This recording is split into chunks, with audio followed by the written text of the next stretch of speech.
Hello everyone, my name is Pajama Gamer and welcome to another Let's Review. First of all, you'll probably notice that I'm not in my pyjamas. Unfortunately, I'm going out in a bit, so I didn't really see the point in changing into pyjamas for a very quick, what I'm hoping will be a very quick video, and then dashing, getting changed back and going. I love you guys, but you all know I'm quite lazy. So like I said, I decided to do a Let's Review of Game of War. The reason I decided to do a Let's Review is because I will be doing a Let's Play where I will look at the intricacies more of the game, but I didn't want to try and shove a review in there as well and just make it ridiculously long. So I thought I'll separate it and then my Let's Play can just be about the Let's Play it factor. So very quickly, it was released in 2013. In the end of July. It was voted the top grossing app in 2014 and 2015. Personally, I know that I can probably count on one hand the amount of game advertisements I have seen. Well, advertisements I have seen for games, app games. You get a lot of obviously things for your PlayStations, your Xbox, like Division that's come out lately, to the point where I actually physically sick to death of Division. I'm not going to buy it purely because they've harassed me that much on the TV with it. Every time I've gone to either watch a Jacksepticeye or anything like that, the first thing is, The Division. What did you think you'd see when you joined The Division? I hope to find out what the earth this game is about, but I am not talking about Division, I'm talking about Game of War, so I'm getting back to it now. So yes, there are many advertisements that I've seen on TV for a mobile phone / Android / iPhone device game. There's been a couple since, but for me, Game of War will always be the first one that I'd see. It's as I've just said, it's available for to download on all Apple and Android devices or devices that support Apple. I have it on my Kindle on my phone. If you know of a device that the game is not supported on, please comment and let somebody else know. Maybe you might save them a bit of time. It's free to download, so it won't be a cost issue for them. It'll just be the time issue of just going, oh my gosh, this game, I've seen it, I really want to try it, I've downloaded, oh, it doesn't work. It's a strategy type game that's also a online multiplayer game. This has its pros and cons, and we'll get to that later. It's quite popular. It's got at least either 6 out of 10 or 60 out of 100. But the reviews have been relatively quite mixed, and there are quite a lot of the reviews that I do agree with it since I've been playing it. I've been playing it for a year and a half now. My husband got me onto the game and has since now stopped. Bless him. And anything else? Oh yeah, allegedly, I don't know to what extent this is true, but allegedly in 2014, Game of War projected profits was $600 million. So that is just a general overlook of Game of War. So once again, I am looking down, I made some notes, sorry. So the next bit is the gameplay. You are given a very small city kingdom type thing that you then have to build and upgrade on. You're giving a stronghold and you have the opportunity to build farms, quarries, mines, logging camps. You also have villas, barracks, hospitals, a gymnast, altar, prison. There's loads of stuff to upgrade. The more you upgrade and the more you research through your academy, the stronger you end up becoming and the more power that you have. I suppose the overall aim is to be the strongest player that ever plays the game, but that is practically impossible because this game is played by millions of people, like all the way across the world. So the chances of that happening are slim to nil, let's be honest. It's kind of got like a kingdom versus kingdomception kind of aspect to it, because you're given a kingdom on a tile that's probably about that big, but then that kingdom is in a kingdom that's probably that big. So each kingdom has thousands of players in it that are kind of dotted all the way around the screen. and you can access that through the map. Now the map is usually located in the bottom left hand corner and has like a little mountain shape to it. If you click on it, you see everything that's in that kingdom. If you want to spend hours, which you will, you can have a go at exploring the entirety of your kingdom and scrolling around and finding where everything is and all the resources, because in your kingdom map you will have access to your wonder, which is centered in the middle. Well, not always in the middle. I think one of mine is in the middle, usually middle-ish. And that is where your big players attempt to control. If you control that, you are basically the king of the big kingdom. And you can get bonuses for it, and people in your alliance can get bonuses. And you can give jobs to people so they can have bonuses, good and bad bonuses. You also get to, there's also the monsters. There's monsters dotted around which you can attack with your hero. This can earn you experience points and other kind of goodies. You also get gifts for destroying a monster. As well as that, you get to see every other player that's in your kingdom. There will, like I've already said, there's hundreds, if not thousands, if not hundreds of thousands of people. And you also have your alliance city. You can fly solo, you can just be on your own, or you can be part of an alliance. Each alliance can hold up to 100 players. They'll all have their own set of rules of how close you are allowed to resource in regards to it tends to be between 5 to 10 tiles. So for instance, the edge of their hive is here, so you can kind of resource from here. If you get any closer, they will attack you and kick you off the resources. Anything else? Oh yes, your tiny kingdom has two aspects to it. There's an inside and an outside. Your outside is where all your resource-based things are, your quarries, your mines, etc. And then the inside of your kingdom, you have a wall that separates the two with a little drawbridge. So it's very much old-style castles. And inside the castle-y type bit is all the things that you would need to control your kingdom. So your silver, your ability to trade with your other people in your alliances, and other kinds of things like that. So as I've already said, there's three kind of main areas that you are allowed to explore. One is your own kingdom, one is the map, and the other one is your alliance city. If you choose to be part of an alliance, chances are you will have an alliance city in there somewhere. Your alliance city is kind of like your little kingdom, but on a bit grander scale, and it's not just you that can go on there. Everybody in your alliance can go in and do things. You get a little gift that renews every time a set number of people open up a chest and get the gift. You can also unlock quests which will give you more resources, and that's about it really. Apparently legend has it, well, rumour has it, should I say. Rumour has it that coming up is a alliance city attacks, so watch out for that.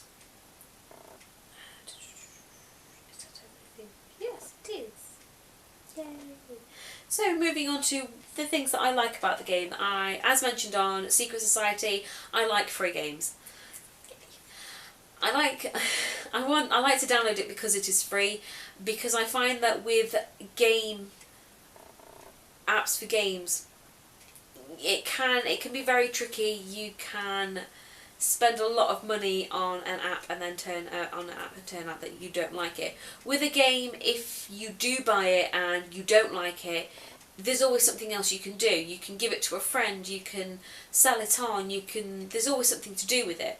With an app, I don't think that's the case. It does tend to be why I find that the apps are cheaper, in case you don't like it.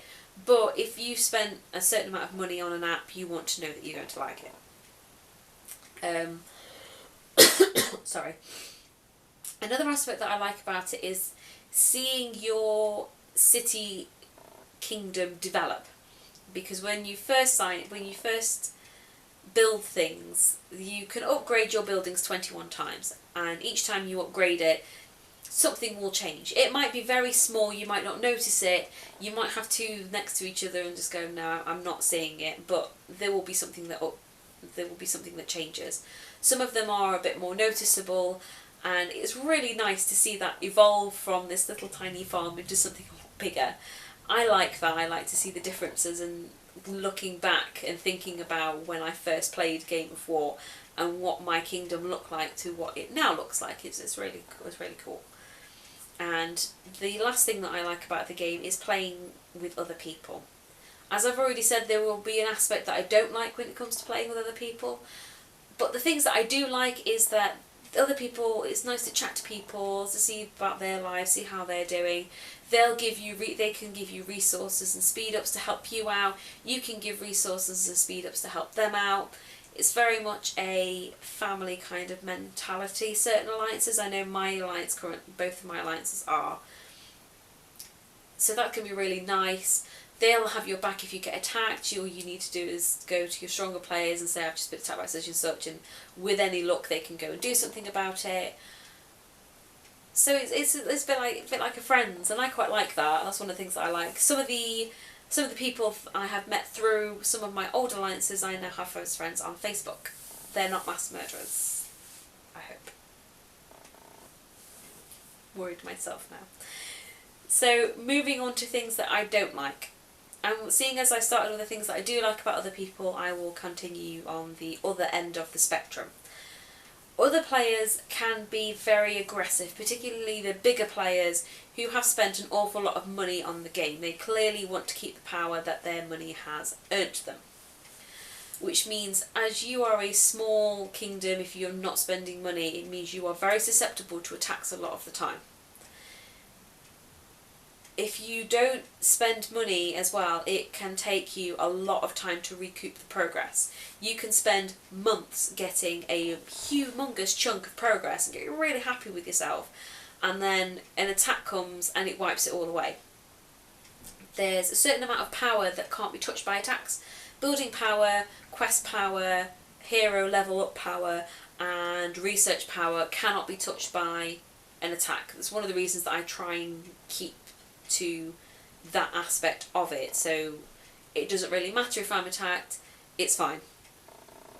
But some people don't. Some people rely heavily on their troop power to get their millions, and then when they are zeroed, which just means they're continually attacked until there's nothing left, it means that they drop in power quite a lot. I have seen somebody lose a ridiculously high amount of power because they've been attacked by somebody else, which if you don't mind paying for the game isn't too bad, because all you'll do is you just go buy packs and recoup it. But if you don't want to buy packs, it can take you a very, very long time to recoup.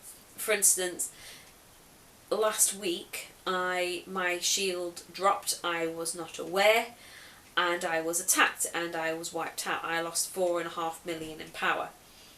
I then spent the next 3 days using everything to try and recoup it back. And within, no, it wasn't 8, it was 8 days, wasn't it? So it would have been a week, sorry. So I was attacked. I spent a week trying to recoup everything back, and then my other shield dropped again. I was attacked again, and it just meant that all of the progress that I had made had just gone, and I was back to square one. And I had to recoup it all back again.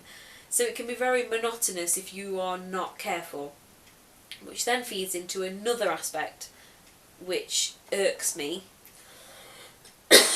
sorry, which is how much it wants to take over your life.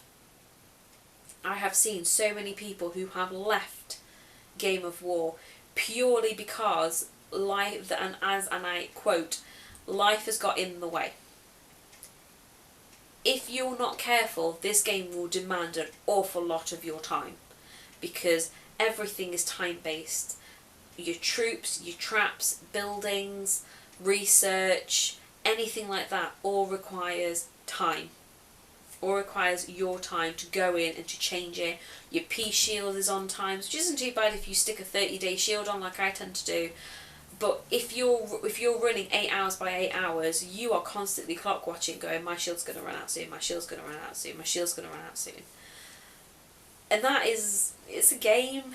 I will admit, I'm not criticising anybody, because I was exactly the same. When I first started, I was nearly constantly on it. to the point where I was on a 2-week holiday and 90% of my time was spent on Game of War. And afterwards, now looking back on it, I think how much time I wasted on a game, basically. So, if you're not careful, it will demand an awful lot of your time. And then from there, this is as I've mentioned, it has a lot of time aspects to it. This is a factor that is, at the moment, doing my absolute tree in. I hate it. Absolutely hate it. Which is how long it takes things to do. It's ridiculous. It's absolutely ridiculous.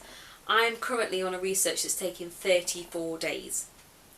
So over a month of my life before I can do anything else. Which then feeds into the, well, use your speeds up, use your speed ups. They tend to give them a lot in what's called Athena gifts now to try and boost you to come back, and I think a lot of that is just purely because people are getting sick to death of things taking so long. For instance, one, and I'm very reluctant to do it, is 346 days long. It's nearly a year for one thing. And obviously the more you upgrade, the longer things take. So, but because it's just purely that's money grabbing. They're just going, well, if you don't want to wait that long, buy a pack, buy this pack, buy that pack. We'll give you all these speed ups. But those speed ups will not last you 20 minutes. I'd be very surprised if it did. Which then feeds onto my last thing, which is how money grabbing the game has become. It wasn't too bad when I first started, but I don't know whether that's because I was still relatively new to it and very early on. So it never bothered me because everything didn't used to take that long. The buildings didn't used to take so long. The research didn't used to take so long. So it didn't really matter. Whereas now it's getting that big and that long. It's getting to the point now where I'm kind of giving up on the game because I'm just like, I don't have the time to waste waiting or the money to spend. And that's why they do it, because they want you to buy it. The moment you load up the game, you cannot do anything until you've seen an advert for a gold pack. If you click on something by accident, buy a gold pack, buy a gold pack, buy a gold pack, buy a gold pack, buy. And my husband doesn't know this, so he's going to go ballistic when he hears. I have, hand on my heart, I have brought 2 packs. This was well over a year ago. I brought a pack because I had been attacked and I wanted to recoup my power very quickly. So I brought a pack. And then not long after, I was in the middle of an event that I really wanted to get the final level for. So I brought another pack. But it was only a £5. I didn't want to spend a vast amount of it. So I was like £3 each one, so it's £6 altogether. I was okay with it. However, now looking back on it, after doing it, I realised how much of a mistake it was because it was just a waste of money. But there are some people who kind of boast about how much they spend on it. It's really bizarre. I remember once this guy came on and was like, oh my gosh, I've just spent £3,000 on packs. And I was like, what, in total? And he just went, no, this month. And we weren't even halfway through. It was absolutely crazy. But to each their own. But you need to watch that you don't get into too much debt. But that is an aspect that I really does my head in, is how much they want you to just spend money on it, and it kind of, for me, is starting now to take away from the gameplay aspect of it. Right. Really sorry. I think it's because I've done this video about 18 times, but something's always gone wrong. Cats appear, or the rabbit jumps and terrifies me, thinking that something's happened to him, or the camera stopped on the last one. It didn't record anything. But there we go. So finally, what I give it a 7 out of 10. I give it a 7 out of 10 because it is a game that up until this day I have quite enjoyed. It's been a really great way for me to while away some hours, particularly if I'm bored and I have access to free Wi-Fi. It can be fantastic, especially if my husband wants to watch something like Walking Dead. I'm not a fan of The Walking Dead. I'm not a big fan of zombies. So he can sit down and watch it. I can go upstairs and play a game of war. So that's the thing that I like about it. I like the fact that you can talk to other people about it. A lot of people will know it. You can chat to people and have great conversations. So fantastic. The reason that it's not a bit higher, I wanted to give it less. I'm not going to lie, I wanted to give it a 5 out of 10. Mainly because of the other players. However, that is not something that they can control. I don't know whether I mentioned how it's not suitable for children. The multiplayer aspect of multiplayer online issue makes it not suitable for children. So if you've been watching this thinking, well, this would be really nice, do not download it for your children. Please, please, please don't. Because the only way you would be able to protect them from some of the things that are talked about on the chats is to pretty much block every single person. In the alliances, they don't tend to be too bad. The alliances that I'm in don't tend to be too bad, but some of the content that is mentioned in there and how verbally aggressive and abusive some of the players can be, as an adult, can be quite shocking and upsetting. So I can't imagine what it'd be like for a child. You know, players threaten other players with rape and murder and killing their families and killing their pets and hoping they get run over by buses, and just genuinely things that don't bother me because I can just tune out of it and just think, you know, if you're going to threaten me with that, what kind of a man are you? I really don't want to see your tiny man parts. I know. So whatever. But if you are a child and you are subjected to that, I don't even want to begin to think about the things that it could lead to. Now, the reason that I haven't given it a 5 out of 10 is because this isn't really something that's the game's fault. MachineZone it's not their fault. They have not set it up for that to be. The same way I can't really criticise YouTube too much because of the content that people comment, because it's not really their fault. I think more can be done to control it, but that might eventually happen. The reason it has not scored higher is something that they can control, which is the amount of times things take and the amount of money grabbing adverts that are thrown in your face for that game, the amount of times. That's one of my major gripes at the moment with it. So, enjoyable game, easy to while up, easy to get quite into, great to chat to other people, but you need to be careful of who you're chatting to. You need to watch the language and the content that is joked and talked about in this particular Kingdom chat, and you've got your aspect of the constantly wanting you to buy packs to make things go quicker. So 7 out of 10. So there we go. I'm not quite sure when I'm going to be able to get into a Let's Play. I've already made a start on a few aspects of it, but hoping to get that done relatively quickly.